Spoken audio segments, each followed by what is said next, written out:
No próximo final de semana, dias 8 e 9 de novembro, cerca de 9 milhões de estudantes no Brasil vão fazer as provas do Enem, o Exame Nacional do Ensino Médio.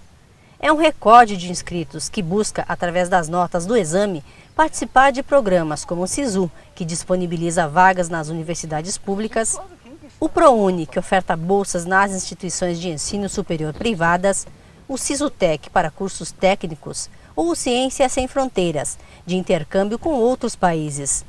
Em meio a tanta concorrência, o candidato precisa obter excelentes notas em todas as provas. Uma delas é a de redação, que mais baixa as notas do Enem por causa de erros de toda a ordem. Geralmente a redação do Enem é em prosa, do tipo dissertativo argumentativo. Mas o que isso quer dizer? Isso significa que o estudante precisa expor de forma clara as suas ideias a respeito de um determinado tema, que normalmente trata de questões sociais, políticas, culturais ou científicas. Pensa que isso é fácil? Não é não. Por isso nós viemos até a Unicentro pedir a ajuda de alguns professores de língua portuguesa. Primeiro passo: analise atentamente o tema. O tema é fundamental porque ele anula. Se fugir do tema, a redação é anulada. Geralmente são textos que trazem a temática. O aluno vai ler um texto e ele vai entender ali a problemática e aí, a partir desse entendimento, ele vai produzir o texto dele. Segundo passo é a tese. Apresente sua opinião sobre o assunto de forma clara e objetiva. Porque ele vai precisar desenvolver um texto em que ele coloque a opinião dele, em que ele revele que ele tem conhecimento, que ele tem entendimento sobre aquele tema. Então, ele tem que reunir essas ideias. Leitura sobre vários temas, sobre os principais temas que estão sendo discutidos na atualidade. Terceiro passo é a hora dos argumentos. Exponha fatos e informações que convençam o leitor. Ele tem que organizar, ele tem que selecionar as ideias principais que ele tenha e ele tem que demonstrar que ele consegue fazer uma organização dessas ideias de uma forma que fique clara, né, a forma como ele pensa e o leitor possa entender efetivamente o que ele está propondo. Quarto passo, ofereça uma proposta de intervenção do problema. É um dos itens fundamentais também, né, que não anula, não zera, mas que valoriza o texto, né?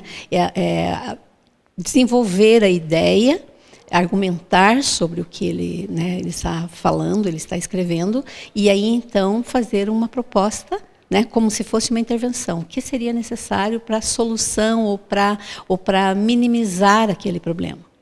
E ela precisa estar organizada, bem vinculada, bem relacionada com o tema que ele está desenvolvendo. O limite de linhas são 8, né? São 8 linhas o limite.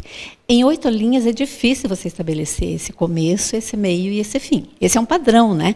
Mas na redação do Enem a gente não observa muito isso. Isso aí não é muito, digamos assim, um ponto fundamental. O fundamental é que ele observe os elementos de coesão.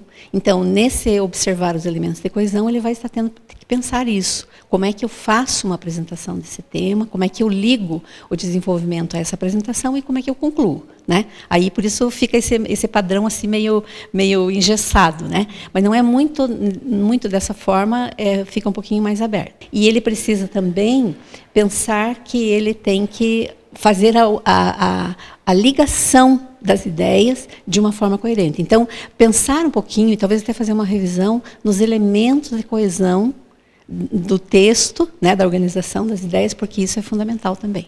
Bom, quanto à ortografia, eles têm muita dificuldade em discernir, por exemplo, S de SS, S de Z, cedilha, G e J. A nossa indicação seria, se eles têm dúvida em relação à ortografia das palavras, que as substitua por palavras que sejam sinônimas, daí eles não correm o risco de, na dúvida, errarem.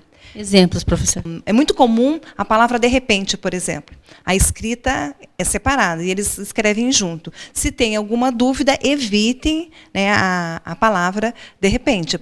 Com certeza, é muito comum as pessoas escreverem com certeza tudo junto. Não é tudo junto, é separado. Na questão gramatical, os erros de concordância são muito comuns porque as pessoas falam, né? Num ambiente informal, entre amigos, é muito comum desvios linguísticos. Na escrita para vestibular, se preconiza a norma padrão. Então, a concordância deve ser aquela ensinada pela gramática normativa. Então, a maioria das pessoas vai para a escola. Você vai fazer a concordância com a maioria. Muitas pessoas acham, porque maioria é bastante, então fazem a concordância, a maioria vão. Então, esses detalhes que foram ensinados nas aulas de gramática devem ser bastante observados.